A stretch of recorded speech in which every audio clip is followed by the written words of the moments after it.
And so it isn't about time, to promotion than it is what did you do to have an impact on the business? What did you do to have an impact on the organization to warrant, the promotion to the next level, which therefore means now you have to also go from being an individual contributor to then thinking about how do I manage an organization.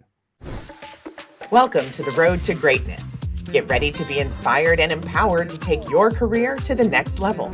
Let's talk about it. Hi, I'm Carlin Kiefer, and welcome to the Road to Greatness. Hopefully, you'll be able to take something away, apply it to your own circumstances and sets, and help you get to your own great destination. One of the things that came out of season 1, you may recall, is that every single interview talked about mental agility, emotional agility, and resilience. All three are necessary components to becoming actually great at what you do. So, what does that look like? Well, it's different for everyone. And that's why we're interviewing as many experts as we can find to be able to share their version with you. If something resonates with you, please click like. If you want to hear more, please hit subscribe. And if you feel like you know someone who could probably benefit from a few extra tips and tricks, share. And with that, we're going to go to the road to greatness. Let's talk about it. I'm excited to host one of my former classmates, Demetrice McClurkin, who is Vice President of Corporate Strategy and R&D at P&G. Lots of initials there. We'll dive into all of them. And chances are you use some or all of his, I don't know about all, but definitely you use some of the products. They're in your house somewhere. All. We're looking for all where possible. That's right. That's right. So Demetrius, thanks so much for coming, Yep. and glad to have you here. Thank you for having me, Carlin. Great seeing you. It's been a while, but always great to connect with a fellow Hoya. That's right. Hoya Sachs is live. That's Okay. right. That's right. So before we turn it into a big Georgetown fest, let's get into first all the initials and all the letters. So corporate strategy, R&D at Procter & Gamble or P&G. So tell me what all that entails, and we'll go from there. Yeah, so very interesting. So I've been leading corporate strategy and R&D and R&D finance for past couple years here. And one of the key pieces and the mantras for my role is to really think about where is the company headed forward, as well as in leading the R&D, finance areas. Where are we going? What stories do we want to tell? What new inventions do we want to bring to consumers? At the end of the day, our goal is to deliver superiority, irresistible superiority in our products, and our brands become those products for everyday use and everyday choice. And so list off a few of those just for folks who don't know and so they don't have to go run to their bathroom and check it all out. Give me some. Boy, give you some. Gosh, I could be here all day. But if you start in the bathroom, then we're going to always start with Charmin. From that perspective, you go into your kitchen, you'll end up with Dawn. Hopefully Dawn Power Wash, great product if you use it. If you got some hardwood floors, grab yourself a Swiffer. If you can, if you're brushing your teeth, go ahead and grab your Crest, and hopefully use an Oral-B power brush. The list goes on and on. You just listed literally everything in my house. But the list goes on and on in terms of being the number one consumer product company in the world. At $80+ billion, and I get the joy of trying to figure out, well, what's the strategy going forward to move the needle of this $80 billion conglomerate. And so that is huge, aside from $80 billion, but that is huge from a perspective of, you have to be constantly thinking forward. You have to see around the corner. You have to see where nobody else is looking. Yeah. Before we get into that part of it, how did you actually get there? So I know that you're working at the OCC, Office of the Comptroller of the Currency, which is like vanilla banking finance stuff. And then you moved into finance with real estate, finance in healthcare, and then now R&D. So one of the things we talk about a lot on the road to greatness is the career pivot. So talk to me about this road that was not linear. Yeah, Carlin, what's interesting, it wasn't even linear prior to even the OCC. When we were at Georgetown, I was a business major in government and had applied to law school and thought, oh, I'm going to be a corporate attorney. And I've yet to be in a law school in my career. So my very first pivot was that just sheer decision around, okay, I'm not going to go straight to law school. Let me take a year off, figure it out after taking the LSAT, et cetera, and just, decided to work. And I took this job at the OCC to be a national bank examiner. And I just fell in love with it, to be able to look at national banks, look at their financial performance, and then also their compliance with federal laws and regulations. I became an expert in Community Reinvestment Act and the like. So really digging deep into those things, which allowed me to then figure out, well, what do I like more? The legal aspect of the work, or do I like the financial analysis aspect of the work? Being a finance major, go figure. And so I chose, hey, I really like the business side. And so my very first pivot was actually leaving Philadelphia, which is where I was based out of, to actually going to Indiana to even get my MBA degree. Sight unseen, venturing to the Midwest, not knowing what the future held, and not really thinking about, well, what am I going to do after I get the degree? It was more, let me go figure it out while I'm there. Do I want to do finance? Do I want to do marketing? Do I want to do consulting? And I explored it all, quite honestly, only to get to, wow, I really like this finance thing, and got it connected with different companies like Ford and Disney and Procter and Gamble and the like, and explored all these different options around what does work and a career look like in this space. But there was one similarity, and it was the consumer. No matter where I was going to work, what attracted me was having a product or a business that was very consumer focused and about the consumer and delivering an excellence for that consumer. What kept me at bay was, wow, why am I going to work in the Midwest? So, why can't I just take myself back to the East Coast and enjoy this without even thinking all these huge companies do exist in the Midwest part of the country? I had no idea. I had been so trained in finance. I think everybody goes work in New York at Goldman Sachs, etc. That if you didn't do that, why were you going to work anywhere else? So credit to Indiana as well as their career center for giving me exposure to different things at a really young age. And then significant credit to Procter and Gamble, starting there, X amount of years ago. I won't give it away, but starting there initially and building the capability. I started as a finance leader for Scope mouthwash and Crest toothbrush, and being like a mini CFO of my own businesses, and so building from that to then moving to Greensboro, North Carolina, to be a plant finance manager for P&G. Even had a chance to even work out of Baltimore, Maryland, as the finance leader for CoverGirl Cosmetics. So I went from toothbrushes and mouthwash to making toothpaste in Greensboro to then doing cosmetics in Baltimore, and then deciding, wow, I know enough about leading a business. How do I go help start one? And that's what brought me to Bank of America.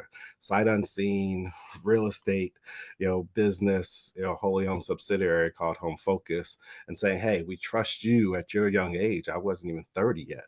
To then, hey, come run this business for us as its finance leader. Be able to take this operation and turn it profitable. And I leveraged all those things that P&G had taught me, my MBA degree, Georgetown, and the like, to really kind of pivot that way, move to Charlotte, get married, and start a whole new life, from that lens, and not thinking around, wow, I'm now moving in this settlement service mortgage thing. All I thought about was appraisals and titles for consumers. At the end of the day, they need to have their appraisal done to get the right mortgage. They need to make sure the title work is accurate to get the right mortgage. So there's always a common thread. Leaving Bank of America and going even to Wolters Kluwer and health division and doing healthcare information and doing books and journal publishing for doctors and nurses and databases and the like, and technology around that. Again, consumer focus. What exactly is the thread here? Now they're just doctors and nurses, globally. What are they looking for in hospitals? But just a different type of consumer. You can't buy that over the shelf and over the counter, but how do I still resonate with you? And then sadly, getting that opportunity, I don't know if it's sad, but also positively, getting the opportunity to return to P&G, not thinking I'd ever look back. I was enjoying my time in Philadelphia at Wolters Kluwer, and then having great mentorships, which is where relationships become even more key, to allow for a different pivot. around, hey, you've gotten all these great experiences for a decade away from P&G. We would love to bring you back to how you then kind of infuse some of that learning into what we do today, bringing some of that outside in. And so it's been a interesting pivot, because although I started in this consumer product piece of the world, I've never left that the consumer is number one in all of my career. But now returning to P&G, I still carry that mantra, into all the work I do today. So I want to hit on something you just said about 30 seconds ago about, hey, we want you to come back and bring Yeah. some of the knowledge you've acquired outside. I have, with Pro Tip Partners, I have a number of clients who they want to stay insular. They want to just talk to Mm, themselves, be in their echo chamber to some degree, but or more so it's we want to stay with ourselves, right? mm, And not taint it with outside. What's the is there a difference? There's definitely, and certainly in the early mm, stages, you want to stay insular so you can kind of yeah, just develop yourself and figure out your identity and who you are. What do you see in terms of being able to go multiple places and then come yeah. back and enrich something later?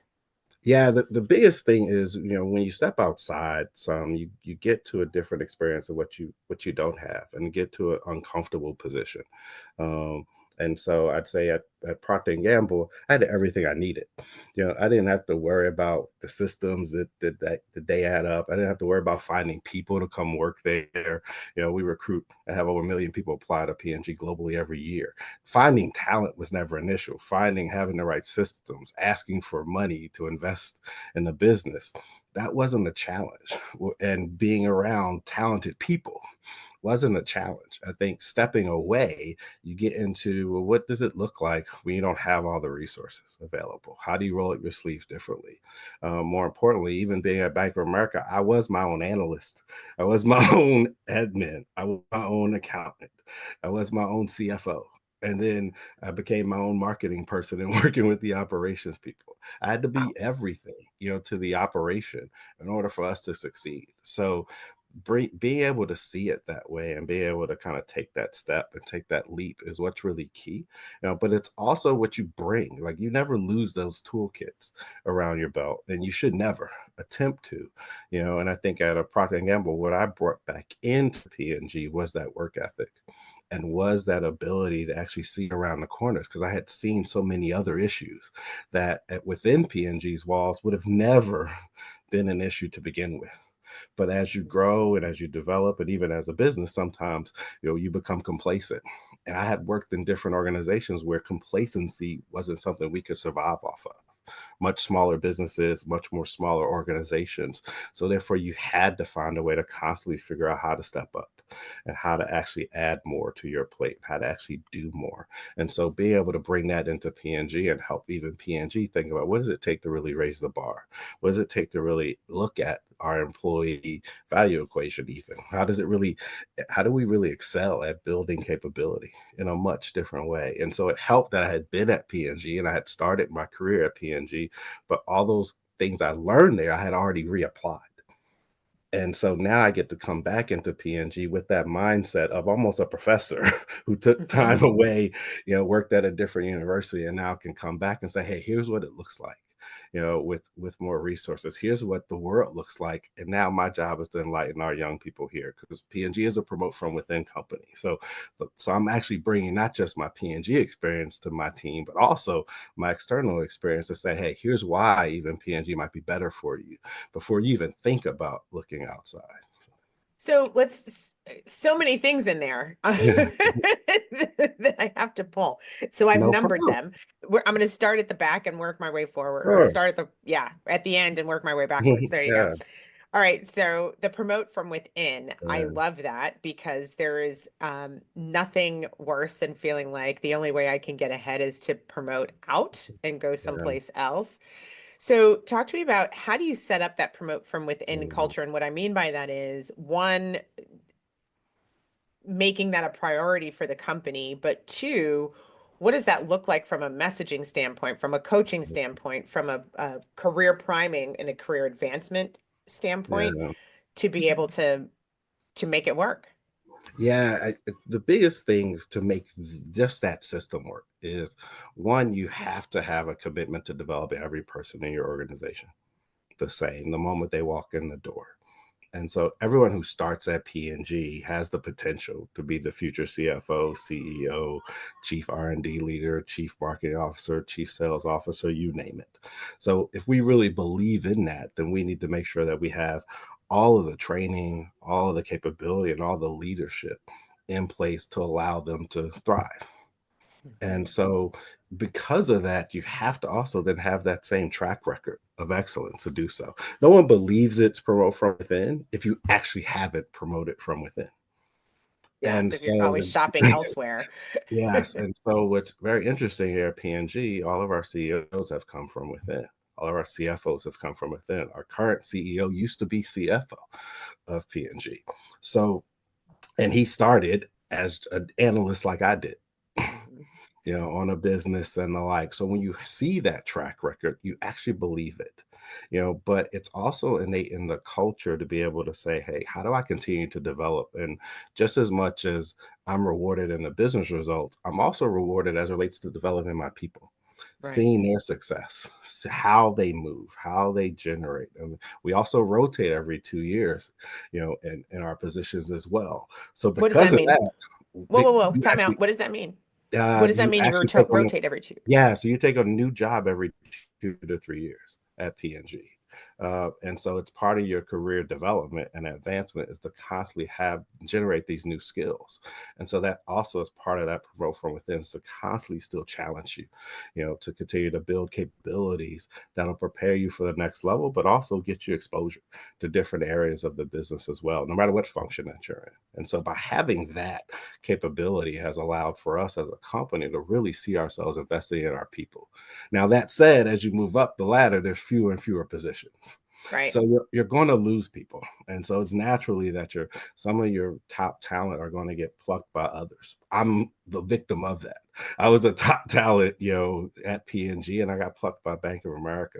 So those things are going to occur. However, you don't want to waver against that same commitment to that Mhm. talent because that talent is your future. And as I tell people when I recruit them, P&G is still all about consumer first. And we work at a consumer product company, yes, but we too are consumers. So it is very much important for us to have the right people in place, bring them into the room, give them the voice. So that way they can say, hey, I hate that Old Spice product. Why don't we try something else? Hey, I'm not a fan of this particular Charmin product. Maybe we should try this. And so that's how we're always going to win. And that's how we're always going to thrive is having that right employee value equation.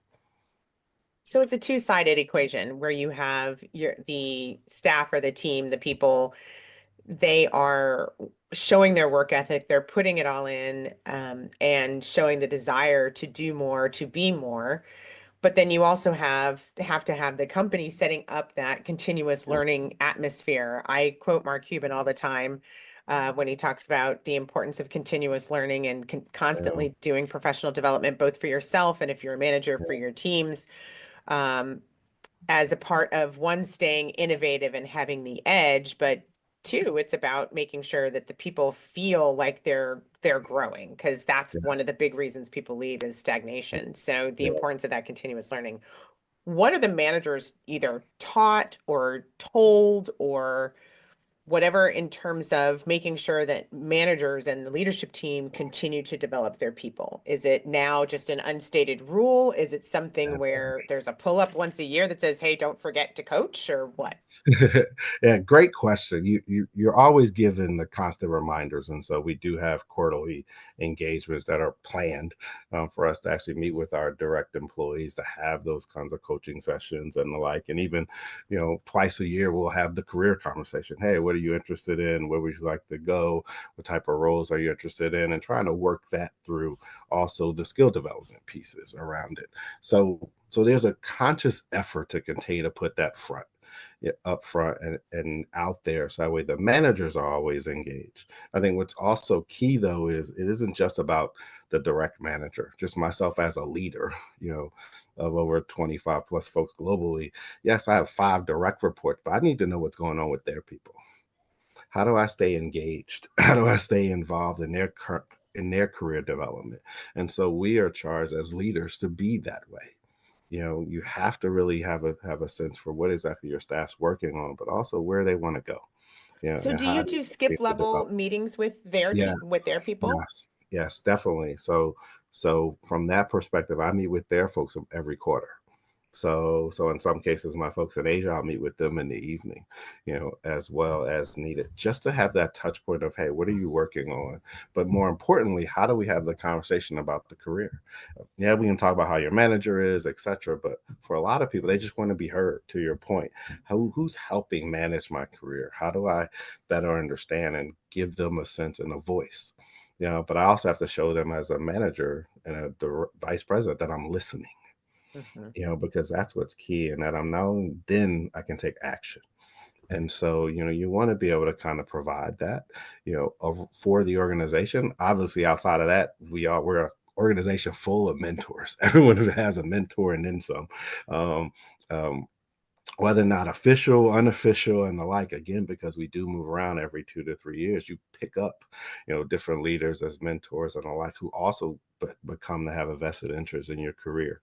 And so you're constantly always also then having those engagements. But that's what's kind of key, is that just that commitment to that or kind of org development. And I say for myself, I've benefited from that. I don't return to P&G if not for the mentors who saw me there for 5 years after grad school and said, wow, he's really good.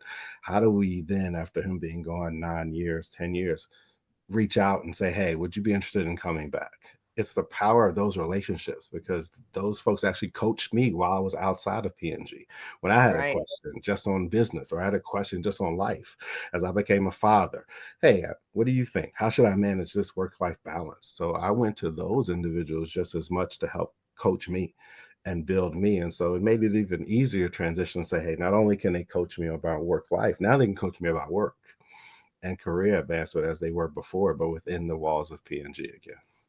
So in a previous episode, I had CEO of the Health Management Academy, Renee De Silva, talked about her journey. And one of the things she mentioned was, yes, there's the importance of people having the ambition and working hard and being seen and all of that.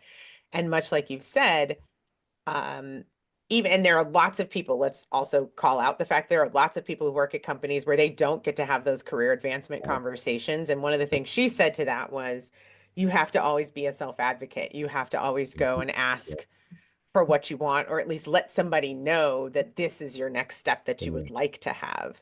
Where do you sit on that? Is there that much openness, and is that okay to just voice that Yeah. out?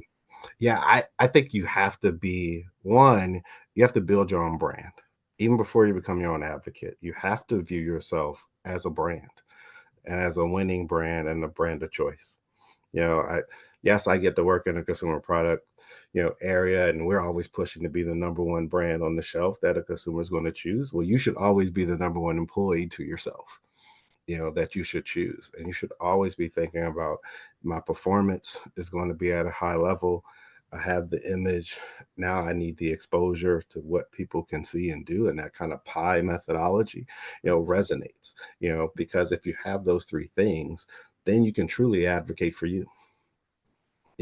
And you should always be upfront about what it is you're looking for. So that way there are no surprises. When I think about my career trajectory and the places that I've left, I've never hidden that, hey, is there a better opportunity for me internally or externally? Mhm. And so at every turn, I'm always going to have that decision to be made, around, hey, is there something better for me? And that something better could be better for me and my family. It could be Mhm. better personally. It could be better in terms of career advancement. It could be better in terms of pay. But really, what traits are most important for you? But it always starts with you seeing your brand as number one and So seeing let's that your dig brand deeper there, has though. value. So So we have a lot of, and I would argue now that we've got Gen Z in the workforce, there is a different mindset as a Gen Xer. So that makes me old.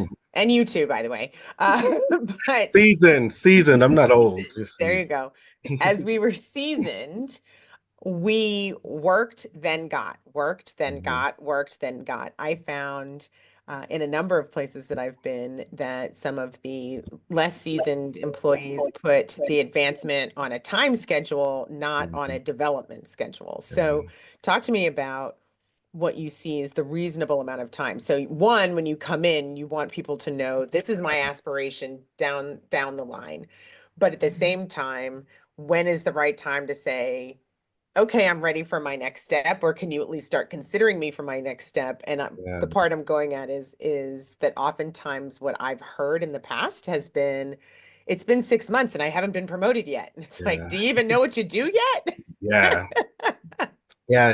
Yeah. It's interesting that you have that. And I would say to some degree, I had that even coming out of grad school. The intent of getting an MBA degree was you think you're ready to be the CEO tomorrow, because you sat in class and you had all these conversations about strategy and did all these case studies, in Harvard Business Review conversations with great professors. Like, yeah, I can go in and be someone's CEO tomorrow, until you actually go in. And then you see what the real challenges are. And I think, when you think about this generation, upcoming into the workforce, what are you really exposed to? Have you been exposed enough to all the challenges, of business? I've been here, P&G stock price now is $170. I've been at P&G when it was 50. And so there are It's huge growth. challenges that exist around why was it only 50? What was wrong? Why couldn't the business move? What were some of the challenges? And so, because it's not just about a leadership decision that starts at the top, and everyone else is just a minion, and as long as everyone plays their role, we'll all get there. No, there are still a lot of other factors that come into play, around competition, around capability, and the like. So how do you think that through? And I think having that exposure to different decisions and different points really makes you a stronger leader. So it's not a lot of what you can learn in school until you're actually put in a position. Now, the good thing is, when I think about my time, even at P&G, I got handed the keys to something day one. Even though Scope Mouthwash and Crest Toothbrush weren't big brands, I became the leader of those brands as a mini CFO. I'm making the decision about my brand to say, can we make more money? I also saw a failure, because in one of those brands, we couldn't grow our business and we couldn't deliver our business. So should I quit tomorrow and say, hey, it's my fault? Or do I look for options, and do I figure out, hey, what are some of the other challenges? What can we do differently to invest in our business, or look at different new innovations and partner with R&D on something new and different? How do you then pivot accordingly? But that's where the challenges hit. And so it isn't about time, to promotion, than it is, what did you do to have an impact on the business? What did you do to have an impact on the organization to warrant, the promotion to the next level, which therefore means now you have to also go from being an individual contributor to then thinking about, how do I manage an organization? How do I become a role model for others? How do I actually teach and train versus do? And That so part. that is where the rubber meets the road. So there's no time frame for that. It's how do you develop those capabilities, and you actually be confident that you can be competitive at that level, because at the end of the day, you are competing with other people who've been there a little longer than you. And that's kind of, especially from within culture, we're going to put you in there against someone who's been at that next level for 5 years, and you've been there 6 months, and you're still competing against each other for who's going to get the better rating. So that competition is going to exist. So how do you step up?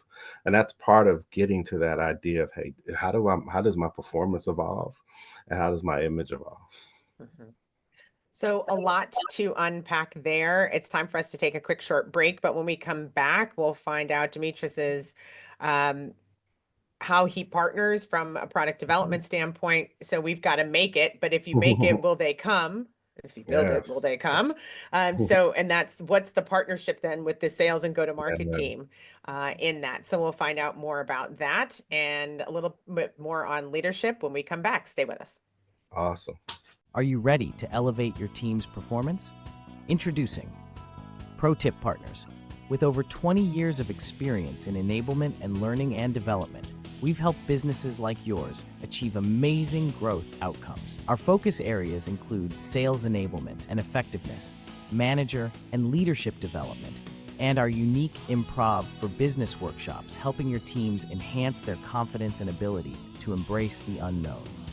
For your customer-facing teams, we provide professional communication training to make presentations engaging and interactive.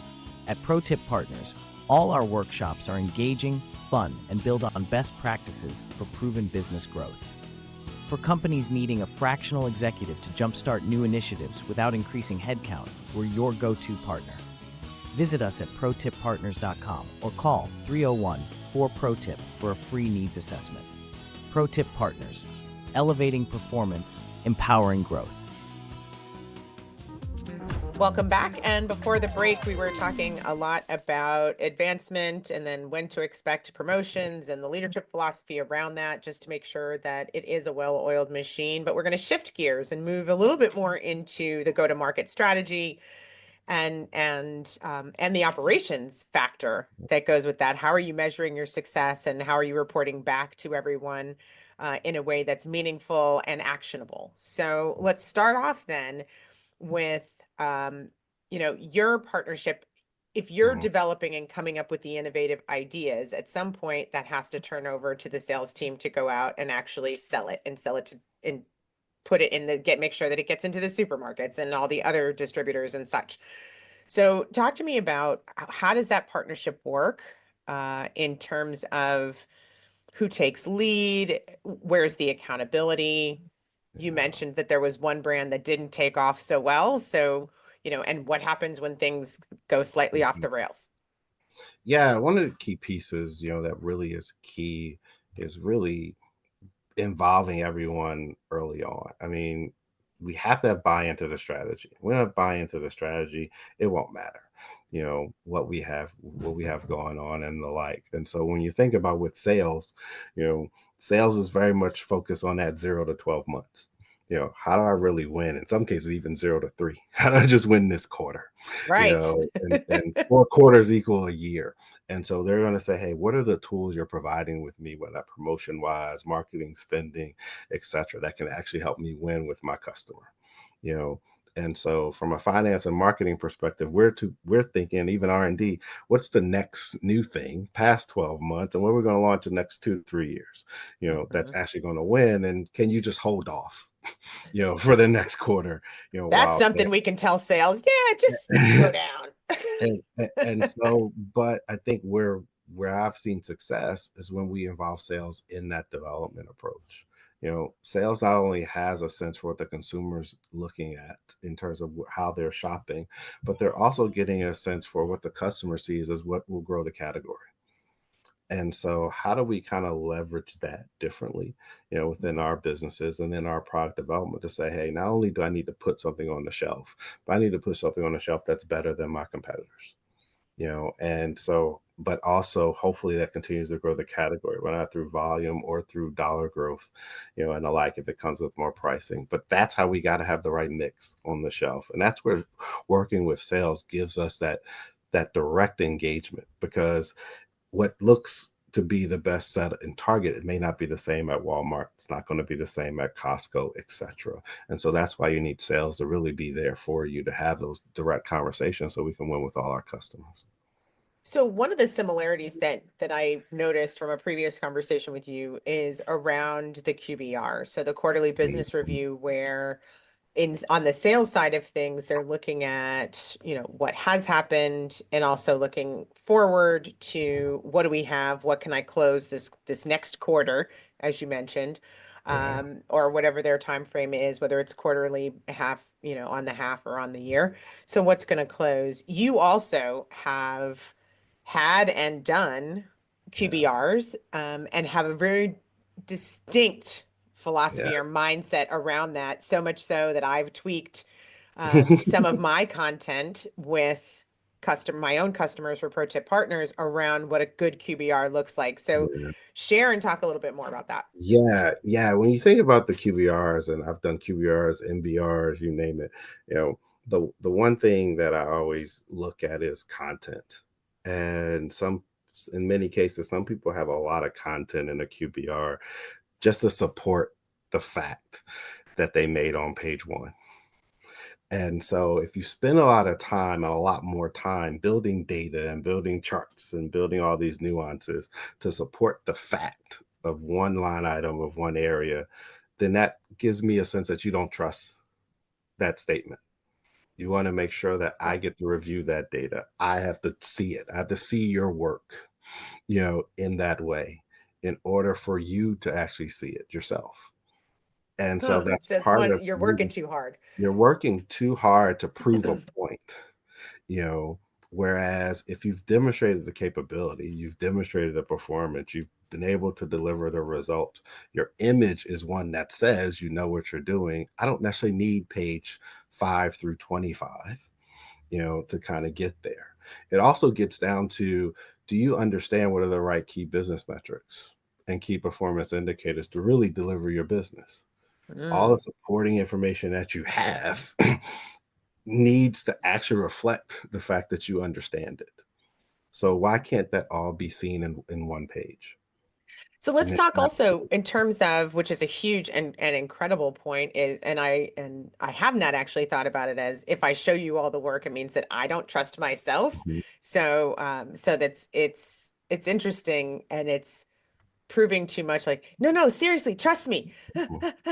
Right? Yeah. So you're working a little too hard on that. But when you think about or when you think about the QBR that comes to you, right? So it has to go to the manager, and then they take that information and it goes up the chain. And ultimately now where you are, there are multiple QBRs that have happened before they got to Yes. you.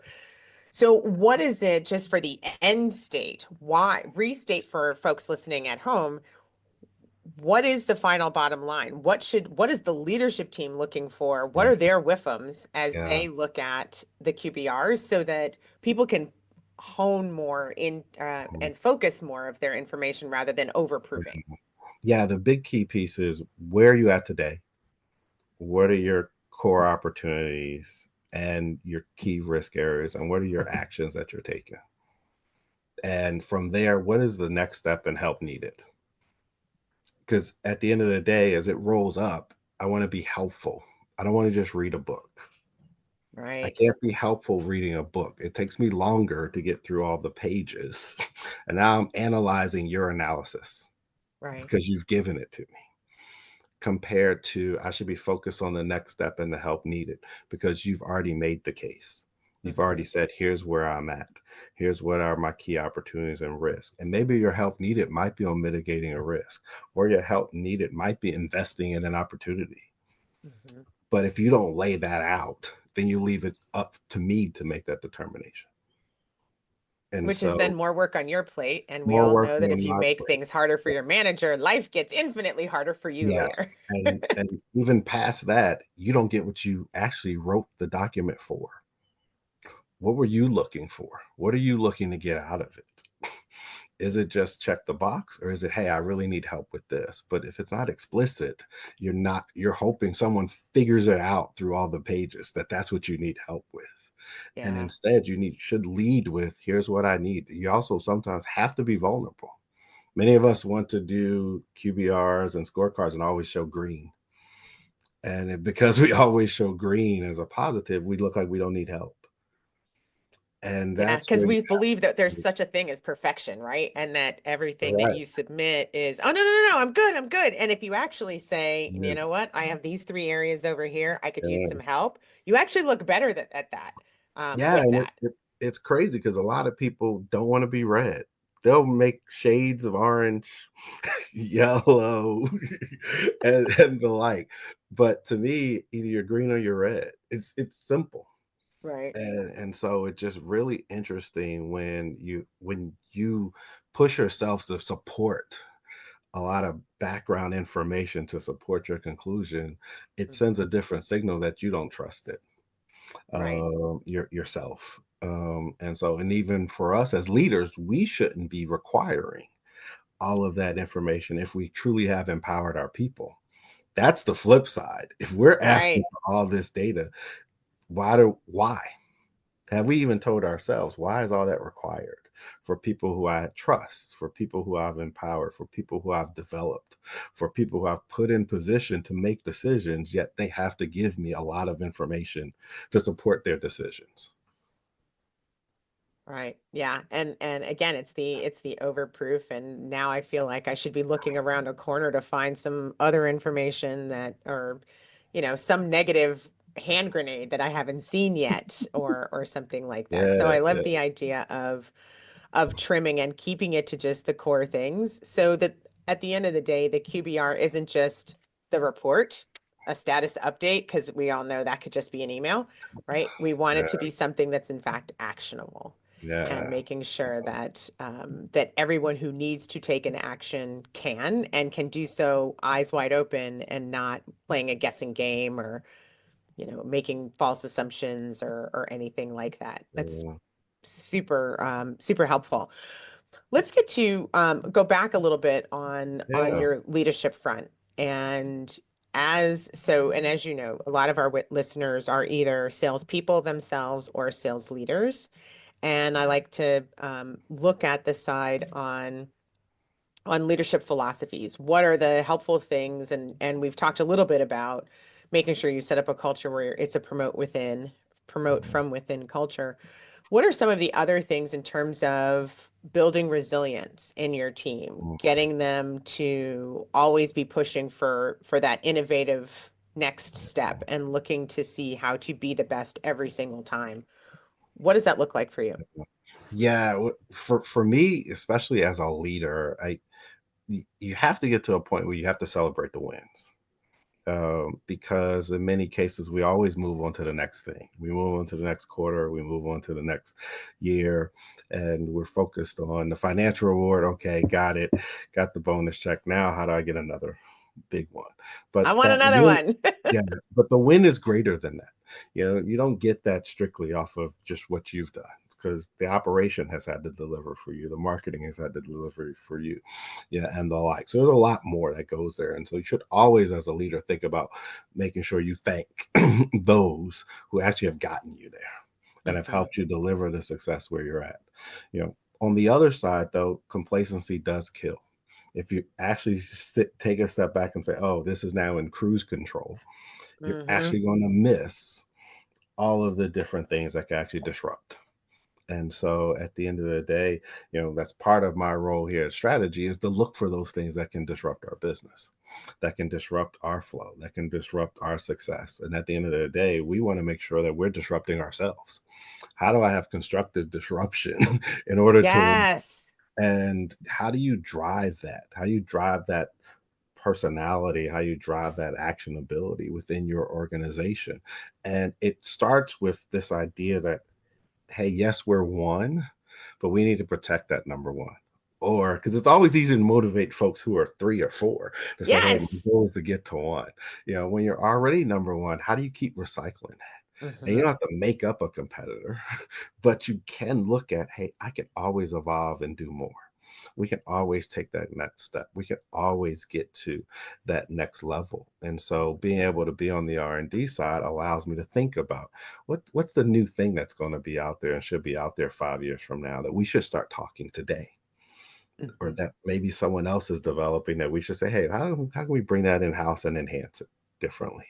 Mhm. Because how do you get to a Swiffer and create a whole different category, you know, that didn't exist, that the consumer didn't think they needed? But I do, as someone with hardwood floors and all the things. Yes, Right. thank you. Right. So it's those kinds of things that you constantly have to kind of start to evolve, but also bring that to the forefront of your organization, which is also celebrating those wins and Mhm. saying, hey, we can do it again. Love it. Love it. Love it.